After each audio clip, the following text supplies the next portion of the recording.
travel without tickets or behave disorderly or smoke in public areas will be punished according to regulations, and the behavior will be recorded in the individual credit information system. To avoid any negative record of personal credit, please follow the relevant regulations and help with the orders on the train and at the station. All right, guys, so a theme of some of my videos for the past few days has been about the censorship that we're seeing from big tech in regards to politicians, conservative politicians, and scientists that speak out against the mainstream narrative, especially when it comes to this pandemic. Now, I want to go a little bit deeper into this topic because it's much deeper than just big tech, banning opinions and speech that they don't like. What's happening in this country, guys, is systemic oppression and censorship of not just political speech, but also any opinions that happen to be outside of the mainstream point of view or the woke left point of view. And this systemic oppression, in my opinion, is not just suppression of speech or censorship of speech. This stuff can go as far as to also ban people from participating in aspects of society, right? And we're seeing that with the vaccine mandates, and we're also seeing that in our financial services system, right? And guys, this is the ultimate end goal of cancel culture, right? And this is why I push back so hard against this idea of cancel culture that the left either flat out denies or says it's a good thing, right? It's consequence culture, not cancel culture, because ultimately what's happening, guys, is that cancel culture, particularly from the woke left, combined with the fact that there's systemic oppression of certain viewpoints outside the mainstream narrative that is happening not only at the government level, but also at the private sector when we talk about big tech, and also the academic level, okay, in regards to what is allowed to be taught and what speech is allowed on these university campuses. That is leading us to a Chinese-style social credit system, okay? That is where it is leading us. It may not be something that is being orchestrated entirely by the government, but because we're seeing this being done systemically at major levels and institutions in our society, it is effectively going to generate the same outcome. So we're going to talk about that and some examples of this stuff going on that I find to be very disturbing. But first, let's actually read about China's social credit system that ranks citizens and punishes them with throttle internet speeds and flight bans if the Communist Party deems them untrustworthy. All right, so let's read here. The Chinese Communist Party has been constructing a moral ranking system for years that will monitor the behavior of its enormous population and rank them all based on their social credit. The quote-unquote social credit system, first announced in 2014, is an important part of the socialist market economy system and social governance system, and aims to reinforce the idea that keeping trust is glorious and breaking trust is disgraceful, according to a 2015 government document. The rankings are decided by China's Economic Planning Team, the National Development and Reform Commission, the People's Bank of China, and the Chinese court system, according to the South China Morning Post. All right, so I want you guys to understand here. The rankings are decided by basically the government, right, of China, China's financial arm, the People's Bank of China, and also the legal system of China, okay? And I'm pretty sure big tech and social media in China also help enforce this stuff too in regards to what speech is allowed. Again, this is what I'm saying that is happening in America.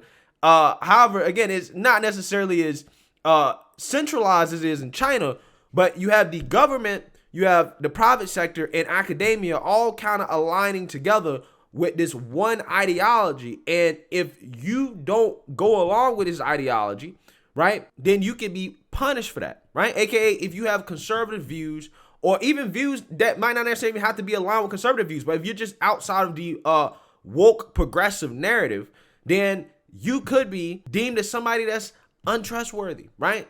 Somebody that doesn't have as high of a social status, right? Which can affect your access to certain resources. Okay, we're gonna get more into it. The system can be used by individual people, but also for companies and government organizations. The private sector, including the burgeoning tech world in China, has its own non-governmental scoring systems that they implement, as Wired reported. For example, Sesame Credit, which is owned by Jack Ma's Ant Group, uses its own unofficial scoring system for its employees, such as study and shopping habits, according to the think tank's Merix. The program has been piloted for millions across the country in recent years, as CNBC reported, and was expected to become fully operational and integrated by 2020. But at the moment, the system is piecemeal and voluntary, though the plan is for it to eventually be mandatory and unified across the nation, with each person given their own unified code to measure their social credit score in real time, per Wired. Wow. So this article basically goes on to talk about what could cause you to get downgraded, right, in regards to social ranking. So bad driving, debt, punishments include travel bans, slow internet, right? Which, again, if you think about it, guys, how is this different from what we're seeing going on in America right now, right? We already talked about censorship in regards to if you aren't going along with a mainstream narrative, right, on social media, then big tech can decide to kick you off.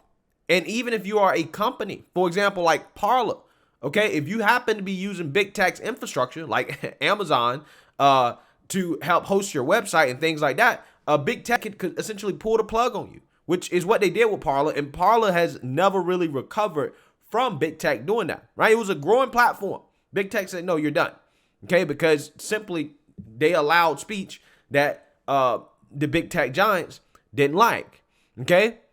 But also, again, we're saying this not just with big tech speech censorship. We're also saying this when it comes to health, right? Specifically, your COVID vaccination status. As it seems that the government is working with not just big tech, but also the private sector in order to essentially separate and segregate people by vaccination status. It's called a Smart Health Card, and it's being offered through the state's VaxVerify portal. You can download a QR code with all of your vaccine information on it and scan it at any business or venue that requires proof of vaccination. No cards or pictures required.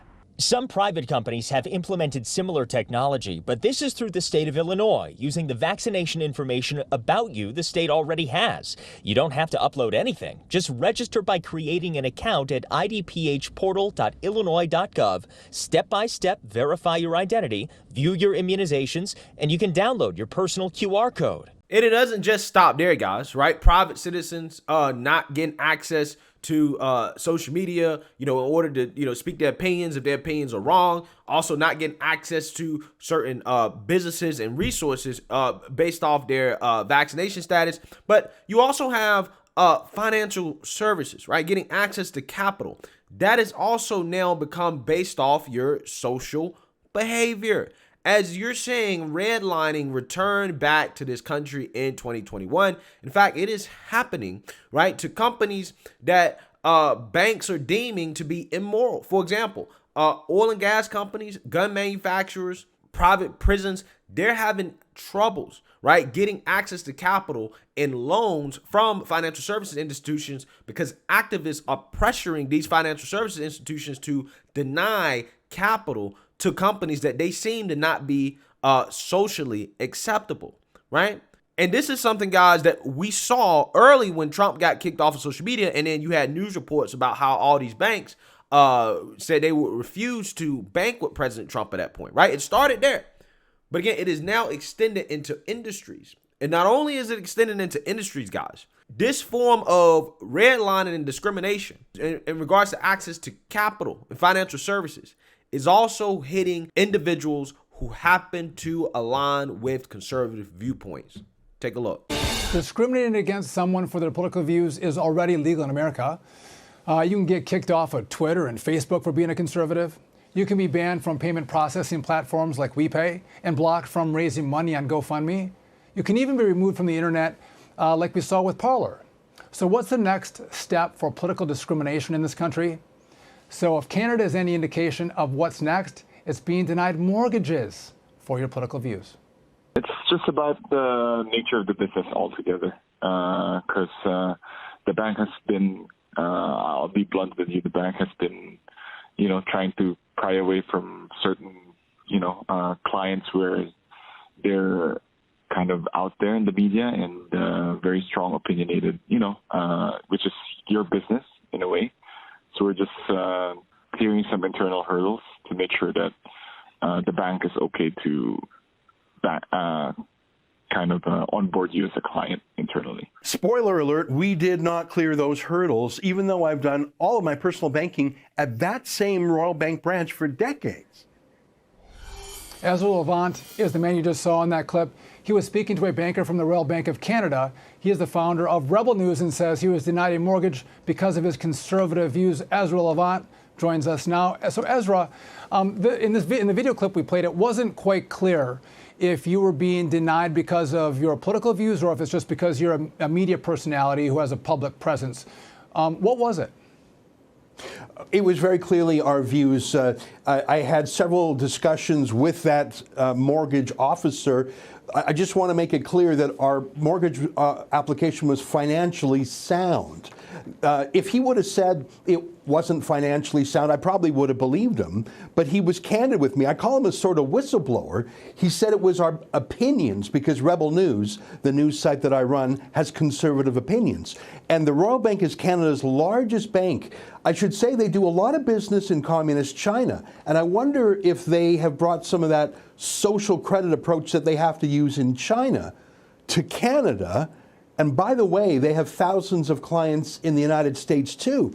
And discriminating against people based on inappropriate grounds, if you're a bank, is called redlining. And that's illegal in the States. I only caught this because this banker at the local branch really wanted to give me the mortgage. He said he was fighting against the head office and that it was the head office that vetoed this mortgage application. I think social credit, as they call it in China, or cancel culture, is here in North America banks. In America too. Remember, Royal Bank is in America as well.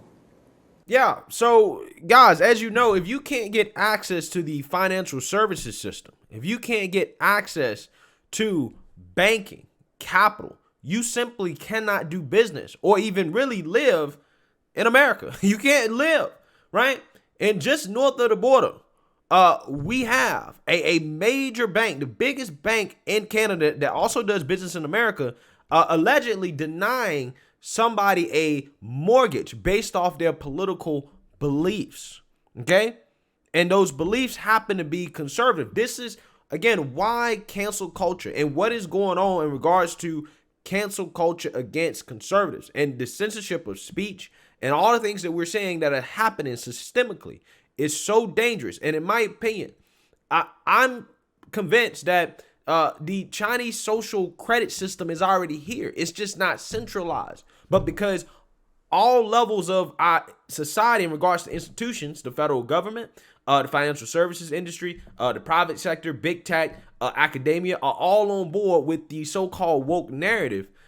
They're all kind of acting as one unit, right? Because they all on the same page ideologically, right? And they have embraced this cancel culture in the sense that people that they deem as undesirable, right, or unfit, they try to get rid of them, right? They cancel them, okay? You see them trying to kick out conservative politicians in Congress, okay? Kicking off conservatives on social media, not banking with conservatives, not allowing conservatives to speak on college campuses, right? And again, it's not just politics. It's not just if you're conservative, if you don't, get the vaccine, right? Or if you don't agree with the vaccine mandates, then you may be a anti-vaxxer. Then you're dangerous. You must be kept out of society. You can't go to the grocery store. You can't go eat at a restaurant. You can't participate in society.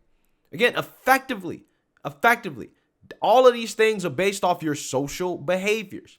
Okay, that's what it's based off of. And if you have what they deem to be undesirable behaviors, then essentially you are pushed and marginalized to the edges of society. And the sad part is that what is being deemed as undesirable behavior is not even crime, because crime is being rewarded nowadays thanks to progressive criminal justice. What simply is undesirable is not going along with the woke mainstream narrative or having the wrong political beliefs, aka being more right-leaning and more conservative in your political beliefs. So again, they're not even punishing crime, things that actually have a detrimental effect on society. They're simply punishing people that don't go along with what the mainstream narrative is or the political beliefs that they deem to be acceptable. Okay, that is kind of what is happening, and that, in my opinion, is not that much different than the end goal of what a Chinese-style social credit system is. I just wanted to highlight that. Okay, I just want to highlight that. But let me know what you guys think. Make sure you like, comment, and subscribe. Most importantly, share a Black conservative perspective. Peace.